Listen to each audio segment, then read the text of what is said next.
RCR presenta al Foro Penal Venezolano en Aquí se habla libertad, con Alfredo Romero, director ejecutivo del Foro Penal. ¿Dónde están las mujeres de bien? ¿Dónde están esos hombres de fe? ¿Dónde están nuestros niños de amor que gritan y claman la verdad? ¿Quién para tantas balas el mal? ¿Quién para tanta arbitrariedad? ¿Quién para tanto odio y maldad? ¿Dónde están los soldados de paz? Por la vida doy la vida, por la paz doy amor, por respeto a la vida. Esta canción contra el terror, una canción contra el terror. Buenos días a todos. Hoy, como siempre, todos los martes, les habla pues Alfredo Romero. En otras ocasiones también está Gonzalo Imiop. La semana pasada no pudimos conectarnos ya que teníamos un evento que espero hayan podido apreciar en redes sociales. Estuvimos en Chacao, donde hacemos unos foros musicales que llamamos foros musicales, música y libertad se llaman. Ustedes dirán, bueno, ¿qué es eso de foros musicales? Bueno, hablamos de derechos humanos, compartimos con víctimas y a su vez, como hemos tenido la fortuna de conocer de música, de ser músicos también desde hace mucho tiempo, entonces también logramos cantar unas canciones y así fluir el mensaje de derechos humanos. Y han sido bastante interesantes estos foros, que no es la primera vez que lo hacemos, lo hemos hecho en otras ocasiones. Gonzalo y mío tocando el bajo, por cierto, yo tocando la guitarra y cantando, y tenemos la compañía de percusionistas en esta ocasión, de José Luis González, que es percusionista y nos acompañó. Y también el miércoles pasado estuvimos en las minas de Baruta, allí en las calles. En estos eventos se hacen allí en las calles y la gente que acude son vecinos pues, de la zona donde estamos realizando el evento. No hay convocatoria, como ustedes verán en redes, ni para tampoco hacer algo tan masivo, sino en virtud pues, del tema de la pandemia para proteger a la gente y establecer cierto esquema de distanciamiento. Pero la gente que va son gente de la localidad y ha ido pues gente interesante bastante para poder compartir estos eventos, que luego iremos compartiendo en redes sociales parte de cada uno de estos mensajes que aportamos allí en estos eventos. Allí estuvimos acompañados, sobre todo en Barut, bueno, en Chacao. ¿Por qué lo hicimos en Chacao? Porque en Chacao han ocurrido quizás un poco excepcional, porque fue en la zona, digamos, del casco de Chacao. En los otros que hemos hecho han sido más, digamos, en localidades específicas. Por ejemplo, en las minas de Baruta fue en una calle, que es la calle Victoria, en una calle ciega allí, del sector de las minas de Baruta. En Chacao fue más bien en la calle, en la parte, digamos, sí, residencial allí. Pero en Chacao era importante porque allí tuvimos la oportunidad de conversar con diferentes víctimas de violaciones a los derechos humanos que viven en el sector de Chacao, personas que han estado presas con fines políticos. Por ejemplo, José Macreo, que es conocido como Maraco, que fue uno de los primeros, digamos, presos políticos importantes en Venezuela, que estuvo en lo que era conocido como La Planta. Estuvo en el año, si no me equivoco, año 2007-2008, como preso político, José Dacre, perdón.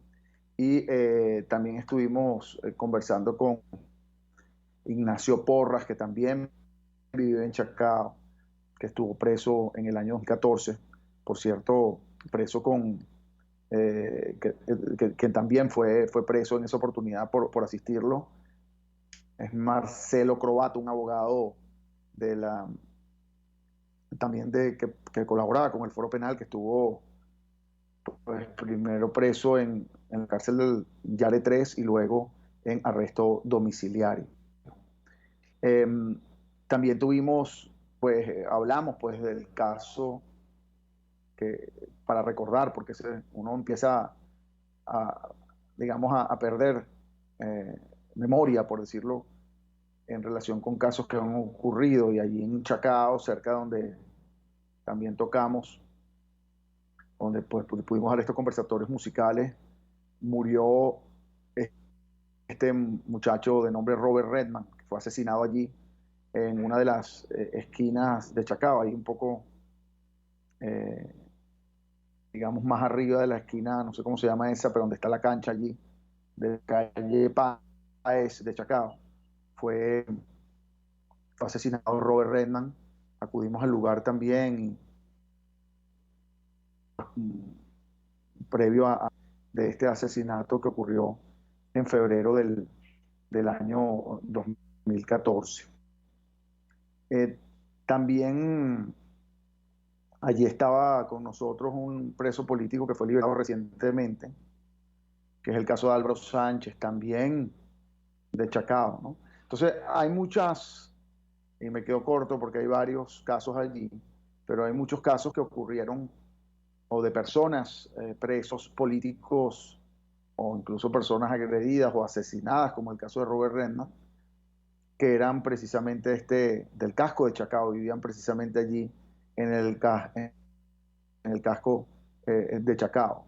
La, y bueno, y por eso esta zona pasa a ser emblemática en lo que respecta a derechos humanos en Venezuela, por la diversa cantidad de casos que estaban allí. Bueno, ahí tuvimos la oportunidad de compartir con estas personas, y además acudieron otro grupo de vecinos, así como estuvo también con nosotros allí acompañándonos Lisbeth Áñez, Mamá Liz, también estuvo con nosotros acompañándonos, incluso grabando en vivo, a Amanda Gutiérrez.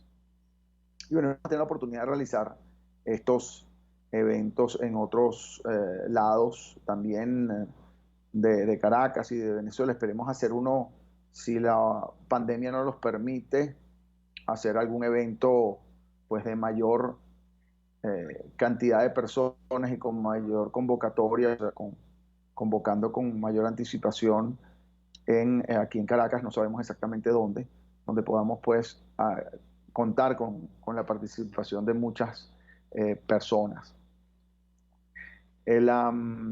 Por otro lado, en las minas de Baruta, también nos acompañó otra cantidad de presos, bueno, digo yo, de personas que han estado privadas de libertad, porque recuérdense que los que han estado privados de libertad evidentemente han sido víctimas, y de alguna forma sirven para dar esperanza a aquellos que hoy día se encuentran privados de libertad, para, sobre todo los familiares, sepan que pueden obtener su libertad, y que la esperanza debe tenerse allí siempre presente.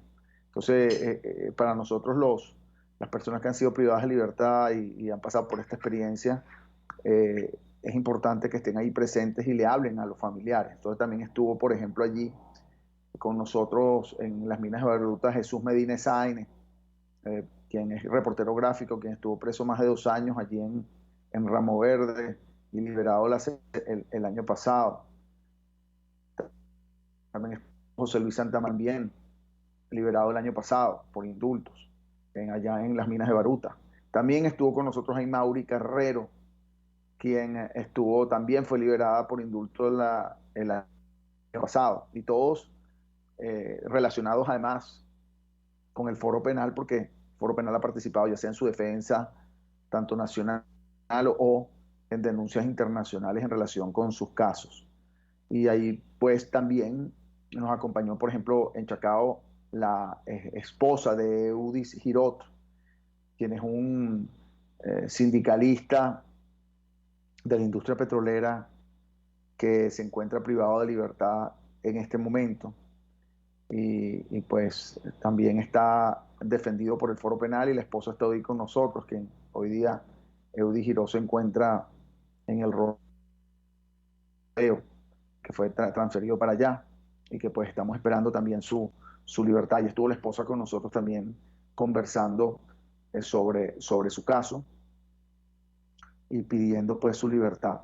Bueno, estas son experiencias, debo decir, y bueno, quisiera que los que están interesados en estos temas puedan participar con nosotros en algún momento, porque debo decir que además del tema musical, que debo decirles que es bastante interesante la música y todo lo que ahí se expresa musicalmente hablando, pero también la parte del mensaje de derechos humanos es importante. Esta mezcla de dos cosas, digo yo, que es bastante novedosa y que estamos tratando de promover para poder también, digamos, ampliar un poco el espectro de interés en lo que respecta a estos temas de derechos humanos que son, pues para nosotros extremadamente, pues como ustedes sabrán, importantes, ¿no?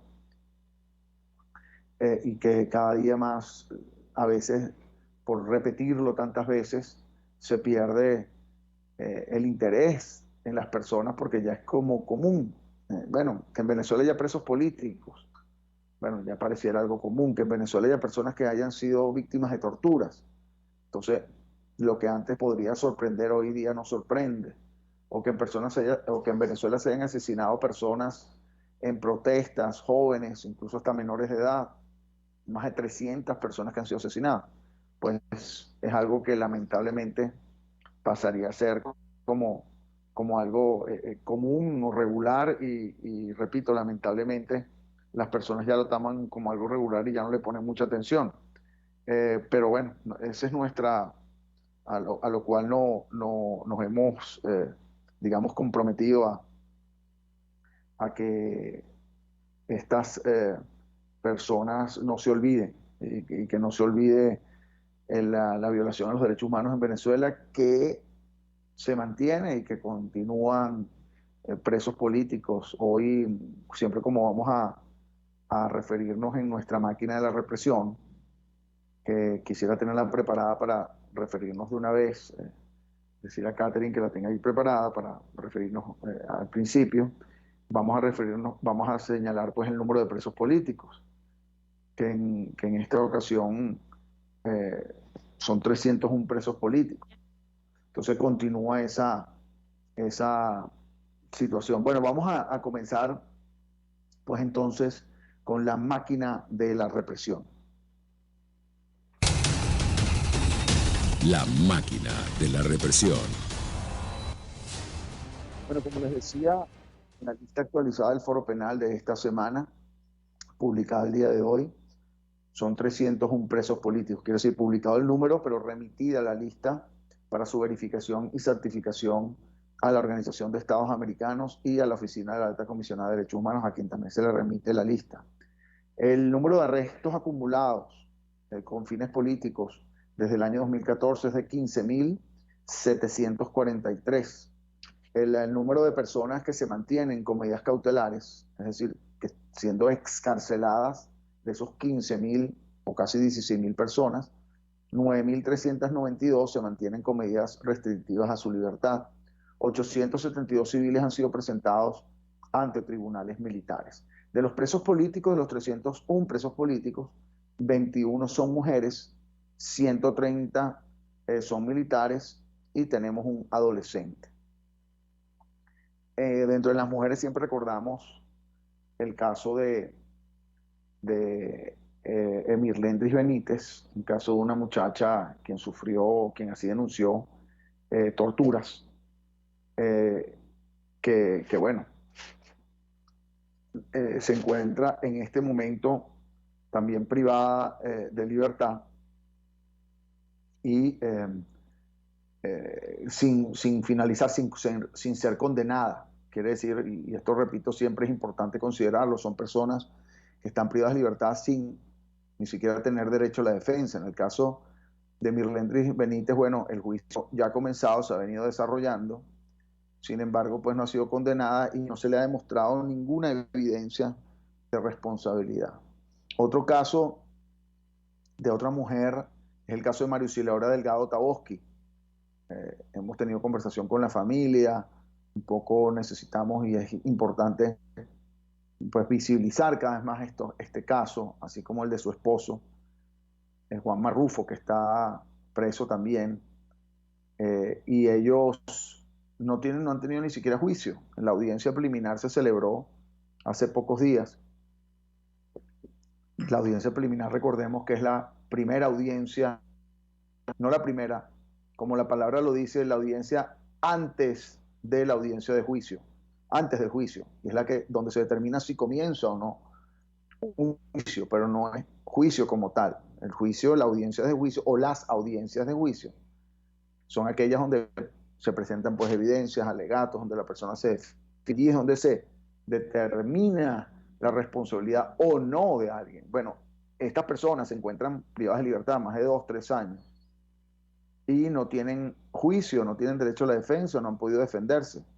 Otro caso que llama mucho la atención, no porque llame más la atención que otros en lo que respecta al caso en sí, al fondo, sino llama la atención por el tiempo privado de libertad, es el caso de Antonio Garvi, quien se encuentra privado de libertad por 7 años. El 6 de junio cumplió 7 años privado de libertad sin audiencia preliminar. Ni siquiera ha comenzado la audiencia preliminar. Y esto lo recalco porque siempre lo digo y siempre lo repito, o lo repetimos en el foro penal, que ya no se trata ni siquiera de que se le planten evidencias o que se diga que una persona es responsable cuando no cometió ningún delito. No se trata de que ni siquiera tiene la posibilidad de defenderse, ni siquiera se han molestado las autoridades en acusarlo formalmente, sino lo mantienen privado de libertad sin ningún tipo de posibilidad de saber ni siquiera de qué se le acusa, formalmente hablando, porque no ha habido una audiencia de juicio, no ha habido una acusación planteada ante un juez y ante la defensa en este caso, ante quien considera a quien es acusado de un determinado delito. Antonio Garvi lo acusan de supuesto homicidio de un guardia nacional en una protesta en el año 2014. Él en esa oportunidad tenía 21 años, estudiante, y era así, participó en las protestas, de alguna manera liderizaba protestas allí en Valencia, estado Carabobo, y una persona, un guardia, ciertamente resultó asesinado, no se sabe en manos de quién, pero lo responsabilizan sin prueba alguna, sin evidencia, lo buscaron a su casa luego de un año de lo ocurrido, y el hecho se trata de que ya no hablemos si es o no responsable, si es culpable, es que ya tiene 7 años privado de libertad, 7 años privado de libertad, y no ha tenido juicio. Imagínense ustedes que estén sentados en una cárcel, y usted dice, bueno, es que no sé ni siquiera, ya no se trata de decir si soy responsable o no, se trata de que, bueno, pero háganme juicio para yo por lo menos determinar que no tengo responsabilidad, pero es que no hay juicio, no hay ningún tipo de proceso. Está ahí la persona esperando con la absoluta incertidumbre, no solo si fuese condenado, si hubiese un proceso y la persona es condenada a tantos años, sean los años que sean, bueno, ya por lo menos la persona tiene en su mente, bueno, mire, yo calculo que de aquí a tanto tiempo voy a salir, porque fui condenado a tantos años. No, pero es que ni siquiera lleva 7 años, no porque esté condenado, 7 años sin condena, donde incluso sabiendo nosotros que él no tiene responsabilidad, se abre un juicio y resulta que él no tiene responsabilidad y va a haber pasado 7 tantos años más privado de libertad siendo totalmente inocente. Bueno, vamos a aprovechar que nos conectamos con nuestro coordinador de defensores activos de la zona metropolitana de Caracas, Jesús Marcano, quien conocemos por cariño como el abuelo.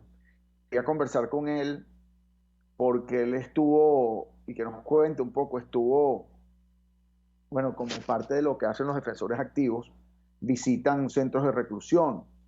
Estuvo recientemente en Yare, visitando y llevando insumos a presos políticos que están allá, Y en el rodeo también estuvo y en zona 7 también estuvo visitando a diferentes presos políticos que se encuentran allá, que fueron trasladados, por cierto, de otros lugares donde se encontraban detenidos, incluyendo el de Jecín. ¿Cómo está, abuelo? ¿Cómo Está, está, doctor? Bien, bien. Acabando ya sé que de anda ponerme la vacuna. ponerse la vacuna. Sí. ¿Logró ponerse la vacuna? Sí, me pusieron la rusa. La Sputnik. ¿En dónde se la pusieron, abuelo? ¿Ah? ¿Dónde logró ponérsela? Aquí en el Alba Caracas. Ok, perfecto. Bueno, por lo menos logró ponerse la vacuna, muy bien. Y eso nos ayuda porque entonces ahora puede trabajar más Aló. duro sin problema. Bueno, espero que se ponga la segunda dosis. Son 2 dosis, ¿no?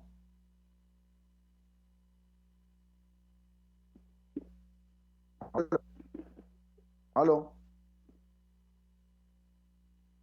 Creo que perdimos conexión con Jesús Marcano, el abuelo. Abuelo, ¿se encuentra por allí? Pero vamos a tratar de conectarnos otra vez. Creo que perdió conexión. Bueno, como les Aló. decía, aló, está Ajá. Jesús. Bueno, quería que me contara, abuelo, cómo los diferentes, que nos haga un poco de recuento, un mapa de quienes se encuentran en Yare, en las diferentes Yares, porque está Yare es Yare 1, Yare 2, Yare 3, Rodeo es Rodeo 1, Rodeo 2, Rodeo 3, y Zona 7, bueno, que es la estación policial de la Policía Bolivariana allí en Boleíta. Cuéntenos la visita que hizo, quiénes están allí privados de libertad, qué logramos o qué se logró con el equipo llevarles como insumo, cómo está la situación, las visitas, etcétera. Bueno, yo soy de los que pienso que para tal vez la mayoría de las personas que están privadas de libertad, el cambio fue, no sé si decirle para bien, pero sí como para mejor. Por lo menos ahora tienen la oportunidad de ver el sol, tienen la oportunidad de moverse, por lo menos los que están en zona 7. Vamos a comenzar por allí. Los que están en zona 7, que están en la parte de arriba, donde están los policías presos, pues tienen bastante, si se dice, puede decir, libertad de movimiento para recibir visitas, para todas las cosas. Y eso por lo menos es algo bueno dentro de todo el calvario que viven los presos. El rodeo y sigue siendo ese centro impenetrable, donde no hay una certeza de que le vas a llevar las cosas y te las van a entregar o que van a recibir todo completo. Sigue habiendo ese abuso a la hora de llevar los alimentos, en la forma como son revisados y todo lo demás, porque todo debe llevarse en bolsas blancas, transparentes. Yare, que es la primera vez que fui, presenta una situación totalmente diferente. Tanto el personal del Ministerio de Asuntos Penitenciarios como el personal, los efectivos de la Guardia Nacional, mire, un trato muy cordial, muy decente. La revisión de la comida se hace conscientes de que son seres humanos los que lo van a consumir, y hay la oportunidad incluso de poder conversar con el preso a través del alambrado. ¿ves? Porque ellos, debe ser por el calor de la zona, no están dentro de una celda, sino se pueden mover dentro de todo el complejo ese, y por lo menos Yare 2 es una cárcel muy pequeña. Bueno, Ramo Verde, donde hemos ido y estamos preparando una próxima visita con familiares, pues sigue siendo una cárcel donde ya se están abriendo un poquito más en cuanto a las visitas a los presos, y ya por lo menos se les está permitiendo, aunque sea a través del alambrado, estar con sus familiares y todo lo demás. Pronto estaremos también en Hombre Nuevo Libertador, que ese es en Tocuyito, y estuvimos visitando también Hombre Nuevo Simón Bolívar, que esa es la planta. Allí, bueno, todo es muy hermético, sin embargo, tienen visitas muy supervisadas, dan visita una vez al mes, pero un día exclusivamente para mujeres y el otro día exclusivamente para hombres. Es el único centro penitenciario que está permitiendo la visita de hombres a su recinto. Ok. Bueno, entonces el hecho es que por lo menos en estas, a diferencia de otras oportunidades, de lo que veníamos anunciando anteriormente, ha habido de alguna forma algún acceso limitado a diferentes centros de reclusión. Y entiendo, hemos también participado o colaborado no con la entrega de insumos, es decir, no con conseguir los insumos para presos, pero sí con el transporte y llevar insumos a diferentes centros de reclusión. ¿Cómo va ese proceso, abuelo? ¿Cómo me dices? Sí, que hemos tenido la oportunidad también de llevarle, de transportar pues insumos que los familiares han enviado de los diferentes centros de reclusión. Bueno, durante toda la semana recibimos en la oficina lo que los familiares mandan para sus personas que tienen privadas de libertad. Revisamos minuciosamente esto, porque la idea no es tampoco meternos en algún problema ni llevar cosas ilegales. ¿Ves? Una vez que se hace toda esta revisión, lo pasamos a bolsas blancas, acomodamos todo lo que hay que acomodar, y lo único que exigimos es que algunos familiares de esos recintos carcelarios estén acá en Caracas para que nos acompañen, porque son los familiares los que entregan, no lo hacemos nosotros. Nosotros le prestamos la colaboración con transporte y con llevar las cosas, pero algún familiar tiene que estar presente para que entregue los insumos.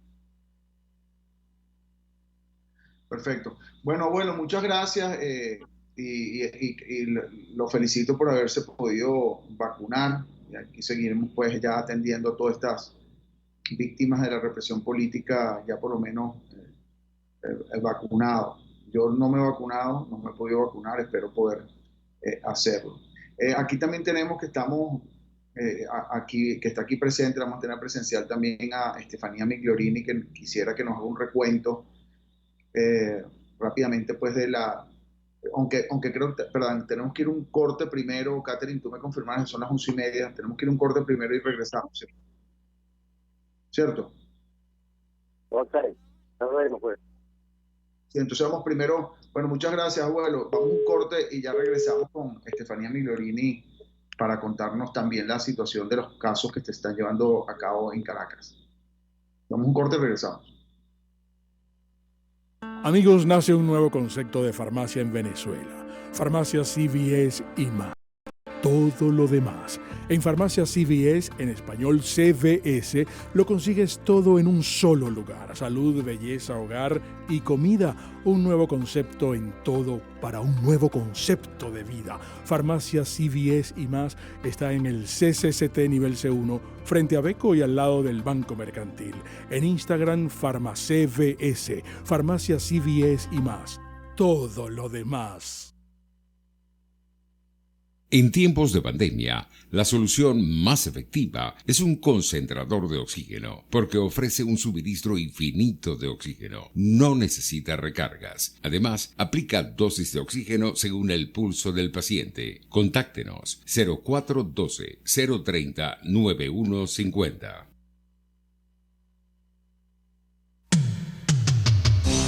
Antes de empezar el día, entérese de lo que acontece en el país junto a Pedro García Otero en Titulares de la Mañana.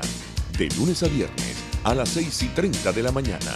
Acompáñelo y empiece su día bien informado. Titulares de la Mañana con Pedro García Otero. Solo por RCR 750 AM. Porque lo bueno une.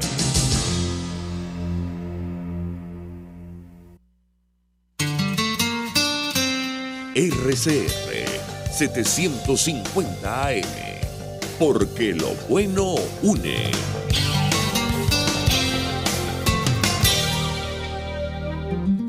Usted escucha al Foro Penal Venezolano en Aquí se habla libertad, solo por rcr.tv, la radio que se ve. Bueno, aquí volvemos. Alfredo Romero, director presidente del Foro Penal. Estamos hablando previamente con Jesús Marcano, nuestro coordinador de defensores activos, que son los voluntarios no abogados del Foro Penal. En este caso, Jesús Marcano es el coordinador en Caracas, defensores activos de la zona metropolitana. Vamos al finalizar ahora que vamos a hablar con Estefanía Migliorini, vamos a hablar también de la situación actual de la Fiscalía de la Corte Penal Internacional, las expectativas que hay sobre un pronunciamiento. Les voy a aclarar por lo menos mi planteamiento o mi interpretación sobre lo que puede ocurrir.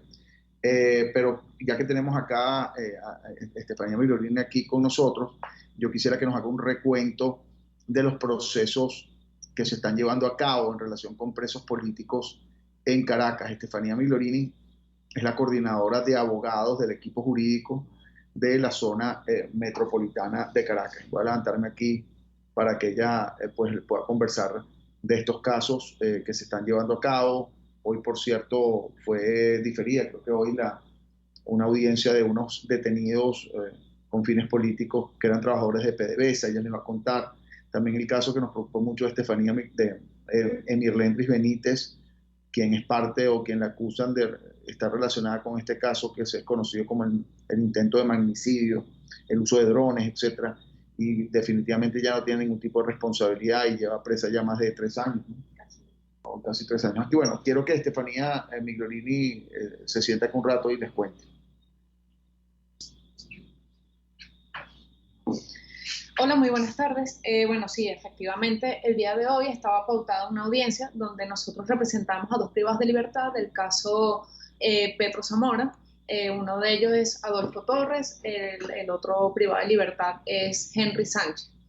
El día de ayer notificaron por parte del Tribunal de Juicio, específicamente el primer juicio, que para hoy estaba pautada esa audiencia, la apertura de juicio de estas personas que están siendo acusadas, ¿no? El tema es que el traslado de ellos están recluidos en Tocuyito, en Hombre Nuevo Libertador, y bueno, lamentablemente la boleta de notificación no llegó y efectivamente el traslado no salió. Por los momentos todavía no tenemos nueva fecha de esta apertura de juicio.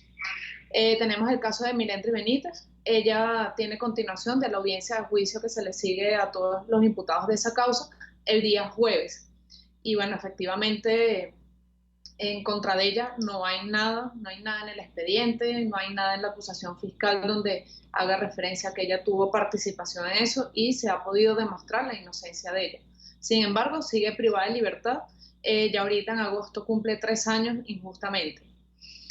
También se está llevando a cabo el juicio de las personas que están acusadas por el caso de Paramacay. Ese caso se está ventilando por tribunales militares y para esta semana, para la semana siguiente, es la continuación de las audiencias también de ese caso. Y también a su vez, el día de mañana hay continuación del caso de la audiencia llamado incursión y bueno, esa continúa el día de mañana. Hasta los momentos, las audiencias de los casos que están ahorita en la etapa preliminar todavía no han llamado a estas audiencias. Todavía las presentaciones siguen paralizadas, las personas que tienen medidas cautelares sustitutivas de libertad, donde consta de presentaciones, bien sea cada 8 días, cada 15 días, cada 30 días, en fin, todavía esas presentaciones están paralizadas. Y de igual manera, para aquellas personas que tienen todavía el proceso abierto y que están pendientes para realizarles, bien sea audiencia preliminar o continuación de audiencia de juicio, que tienen alguna medida sustitutiva de libertad, también para ellos todavía no se ha convocado audiencia. Bueno, gracias. Gracias. Estefanía, hacer un recuento pues de los procesos y porque los equipos de abogados y los equipos defensores activos además siguen trabajando diariamente en la defensa de diversos casos de presos y detenidos políticos. Hay que recordar que la semana pasada también se logró pues la excarcelación, digámoslo así, aunque con ciertas circunstancias, de Carlos Trujillo, que estaba preso desde el año 2017, ¿no? Y quien definitivamente no merecía estar privado de libertad y pues finalmente se logró pues su liberación, ¿no? Y bueno, así como Carlos Trujillo, estaba aquí recordando, Carlos Trujillo es otra persona, Carlos Alberto Rojas, quien fue liberado o excarcelado hace pues ya 4 días, y luego de casi 4 años detenidos en el año 2017. Y bueno, ahí también participamos. Ayer tuve la oportunidad de conversar con él. Nos queda no mucho tiempo, realmente unos pocos minutos, y quería conversar sobre la expectativa que hay en relación con un pronunciamiento que debería hacer la fiscal del Tribunal Penal Internacional. Bueno, ¿qué ocurre? Que la fiscal del Tribunal Penal Internacional en diciembre del año 2020, y ese pronunciamiento ya es público, culmina lo que es la fase 2 del examen preliminar en relación con la situación de Venezuela. El examen preliminar comenzó en el año 2018, en febrero del año 2018, pasó por una fase de análisis y en diciembre del año 2020 se determinó que había suficientes razones para considerar que en Venezuela se han cometido crímenes de lesa humanidad, al menos desde el año 2017 en adelante. Los crímenes de lesa humanidad están relacionados con, concretamente, detenciones arbitrarias con fines políticos, torturas, desapariciones forzosas, abuso sexual y persecución política. ¿Qué ocurre entonces? Se pasa en diciembre al determinar ya que hay suficientes razones para considerar que hay crímenes de lesa humanidad en Venezuela, lo cual es ya de por sí algo bastante importante, ¿no? Porque decir que en un país se cometen crímenes de lesa humanidad no es cualquier cosa, ¿no? No son violaciones a los derechos humanos o graves violaciones a los derechos humanos, sino crímenes o violaciones a los derechos humanos dentro de un patrón sistemático de conducta, dentro de una planificación, donde existe una estructura que manejada con el objeto concreto de cometer crímenes para o contra un determinado grupo de la población, que en este caso es la disidencia política. Eso es lo que es crimen de lesa humanidad. Y eso es lo que la Fiscalía determinó que existían en Venezuela, que había suficientes razones para así considerarlo. Pasamos entonces a la fase 3. ¿Qué es la fase 3? La fase 3 del examen preliminar es lo que va a determinar si se admite o no la investigación en relación con esos crímenes que ya se estableció que existen. ¿Y qué se considera en ese análisis de esa fase 3? No es si hay un responsable, porque todavía no estamos hablando de responsables, y eso es importante determinarlo, porque sobre todo opiniones en Twitter y muchas personas que no conocen la materia hablan ya de responsabilidades, que si yo denuncié a tal víctima, denuncié tal cosa, no, eso no es este momento.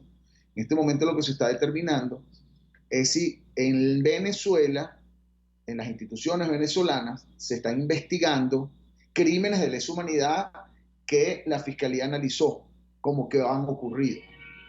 Y eso es lo que se determinaría en esta fase. Si efectivamente se está investigando que existió un caso de tortura y ese caso de tortura fue dentro de un patrón sistemático, planificado, y ese caso, hay otro caso igual y hay otro caso igual. Si se prueba y si se determina en esta fase, o si la Fiscalía hubiese determinado o determinaría, no lo sabemos porque no se ha pronunciado, que existe investigación en relación con estos casos, pues entonces no procedería a admitir la investigación o a comenzar la investigación, porque existe lo que se denomina el principio de complementariedad. ¿Qué significa la complementariedad? Complementario, o sea, la investigación o el trabajo del Tribunal Penal Internacional complementa lo que en Venezuela se realiza. ¿Qué quiere decir? Que si en Venezuela no se realiza nada, complementa el 100%. Entonces admite, porque si no hay una investigación en Venezuela, pues evidentemente puede investigar porque, repito, es complementario, no es paralelo. Pero si hay una investigación realizándose en Venezuela por crímenes de lesa humanidad, no por un delito que cometió una persona y se imputa a esa persona como un homicidio, por ejemplo, o como una detención arbitraria e irregular en un determinado caso, sino como un complejo de situaciones, si existiera esa investigación en Venezuela, la Fiscalía no puede actuar paralelamente. Entonces lo que hay que determinar es que no existe esta investigación en Venezuela para que la Fiscalía del Tribunal Penal Internacional actúe. Eso es lo que se determinaría en esta fase. ¿Qué ocurre? ¿Por qué la expectativa? La fiscal hoy culmina su tiempo en la Fiscalía y comienza a actuar como fiscal una nueva persona ya designada ante la Fiscalía del Tribunal Penal Internacional, que es el ciudadano de origen inglés o de nacionalidad inglesa, Karim Khan. La fiscal actual es Fatou Bensouda. Entonces, la pregunta concreta es ¿por qué se espera que haya un pronunciamiento? Porque la fiscal dijo en diciembre que ella se pronunciaría antes de finalizar junio, es decir, antes de finalizar su periodo. Pero ocurre que ahí viene la interpretación distinta que yo he hecho ya en algunos medios, en algunas entrevistas, que ella hizo una declaración la semana pasada, que hay que ver, tomó una decisión, a lo mejor pasa otra cosa, pero en esta declaración ella señaló que había una petición que ya había culminado el proceso para hacer su pronunciamiento y todo lo demás, pero que había una petición del gobierno venezolano, al menos así lo interpreto, o lo interpreté, es una declaración en prensa, no una declaración oficial de ella, y que habiendo esa petición ante la Sala de Cuestiones Preliminares, que es la Corte, donde de alguna manera señalan rechazan cierta forma de haber realizado el examen preliminar por parte de la Fiscalía, ella dijo que hasta que no se pronunciara en la Sala de Cuestiones Preliminares, al menos así lo interpreto yo, porque dice, bueno, hubo esta petición, y ella dice, bueno, cuando se resuelve esta petición, en pocas palabras, entonces yo podré pronunciarme. Yo no sé si esta petición de la Sala de Cuestiones Preliminares, he estado revisando, se ha ya realizado o se ha pronunciado, pero si fuese así, pues habría un pronunciamiento que sería más tardar el día de hoy. Pero bueno, hay criterios que dicen que no, que lo que ella señaló es que la Sala de Cuestiones Preliminares haría un pronunciamiento y de alguna manera no estaba relacionado con lo que ella dice. Eso no es lo que yo entiendo, pero bueno, a todo evento ya veremos, porque no sabemos claramente qué va a ocurrir. El hecho es que si ocurre un pronunciamiento y fuese a ocurrir en relación con Venezuela, debe ocurrir el día de hoy antes de finalizar el día. Lo que ocurre es que ya en La Haya, ya, vamos a ver, creo que son 6 horas, ¿verdad? En La Haya ya son las 6 de la tarde, o las 5, déjame ver. ¿Dónde son? Son las 5 de la tarde, 4:49 concretamente, que serían 5 horas exactamente. Entonces, bueno, ya está finalizando el día. Hubo ahorita recientemente, vamos a meternos de todas maneras en la página del Tribunal Penal Internacional, en la página web, donde se establecen pues las noticias, y lo que se acaba de pronunciar hace poquito en relación con la situación de Colombia, ¿ok? Dice básicamente sobre investigar sobre la situación de Colombia. Recuérdense que Colombia está también realizando un examen preliminar que quedó suspendido por el principio de complementariedad en virtud del acuerdo de paz que incluye un proceso de justicia transicional en Colombia, y siendo que se está llevando a cabo un examen preliminar y estaba en la fase 2, está en la fase 3, perdón, que era determinar la admisibilidad, no se ha considerado todavía la admisibilidad en virtud de este acuerdo de llevar a cabo un proceso de justicia transicional en Colombia, lo que afecta pues el principio, repito, de complementariedad, porque si en Colombia se está realizando investigaciones y se acordó llevar a cabo un proceso de justicia transicional, entonces no es complementario lo de la Fiscalía, porque ya Colombia estaría realizando su investigación por su cuenta, y eso es lo que consideró la Fiscalía. Sin embargo, no quiere decir que la Fiscalía no esté pendiente de esta situación en Colombia, porque ahorita ha cambiado de alguna forma, porque bueno, los que participaron en el acuerdo de paz, que es la parte de la guerrilla de la FARC, pues se salieron del acuerdo, se salieron de ese proceso incluso de justicia transicional, y digamos, incumplieron con el compromiso. Entonces la situación puede ser distinta. Aquí se abrió hoy, es lo que veo, una decisión del día de hoy, que es la última que ha dado, que no es en relación con Venezuela, un proceso de consulta para determinar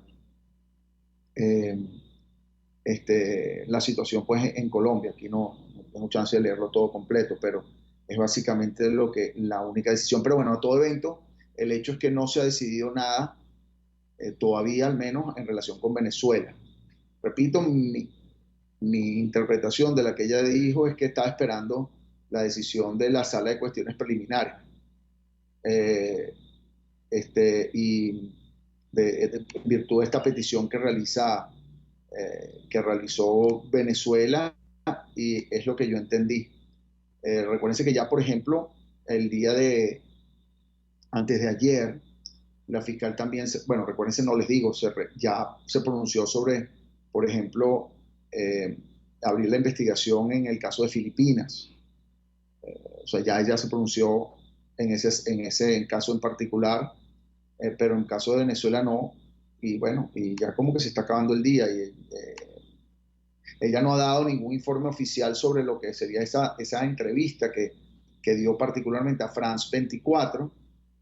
No ha dado un informe oficial, pero vuelvo y repito, ya lo he dicho en otras oportunidades, lo que yo entendía era que como que estaba dependiendo de que la Sala de Cuestiones Preliminares se pronunciara sobre esta petición relacionada con Venezuela, que claro, si yo veo la petición no tiene ningún pie ni cabeza, porque es una petición donde supuestamente se señala que la fiscal ha actuado de manera desigual, y que evalúen lo que la fiscal ha hecho en su examen preliminar en cuanto a Venezuela. Esa es la petición que realiza el Estado venezolano, creo en nombre de la propia Fiscalía Nacional, la Fiscalía venezolana. Pero bueno, es lo que concretamente, repito, yo interpreto. Sin embargo, bueno, a lo mejor el pronunciamiento aparece, yo no sé cuánto tiempo toma ese pronunciamiento de la Sala de Cuestiones Preliminares, o la fiscal pues toma la decisión de hacerlo sin el pronunciamiento, pero bueno, es la expectativa, repito, que al menos en mi caso entiendo que existe. Hay, repito, ciertas confusiones, porque bueno, la gente tiene esa expectativa. No sé si la entrevista la vio todo el mundo de la fiscal, y probablemente no sé si tenga el conocimiento concreto de esa entrevista que hizo la fiscal, pero bueno, el hecho es que tenemos digamos, hay ese dilema allí, ¿no? Evidentemente, el que comienza una investigación ante la Fiscalía del Tribunal Penal Internacional Es una investigación más, ya tenemos que ir cerrando, es una investigación, lo cual no implica responsables en este momento, incluso abriéndose la investigación. He dicho muchas veces que aquí no hay que hacerlo como un éxito político, como quieren plantear algunos sectores políticos que lamentablemente no han cumplido objetivos, por las circunstancias del país, no han tenido, digamos, cumplido objetivos, digamos, de carácter político, pero entonces el tema de derechos humanos lo utilizan como bandera política, lo cual para mí es totalmente errado, es totalmente incorrecto y totalmente contrario a lo que sería la búsqueda de justicia y de respeto a los derechos humanos. Bueno, aquí seguimos la semana que viene. Gracias por estar pendientes de estos temas. Alfredo Romero, director presidente del Foro Penal, les hablaba. Y siempre concluimos este programa, primero agradeciendo a nuestra productora Catherine Manzano, al director general de la estación, Jaime Nestares, en la gerencia, Willy Sarcaya, en las controles creo que está José Gregorio González, ¿no? Sí, Catherine. Y bueno, nos despedimos siempre con nuestro lema: no hay que hacer justicia por propia mano, pero está en nuestras manos que se haga justicia. RCR presentó al Foro Penal Venezolano en Aquí se habla libertad.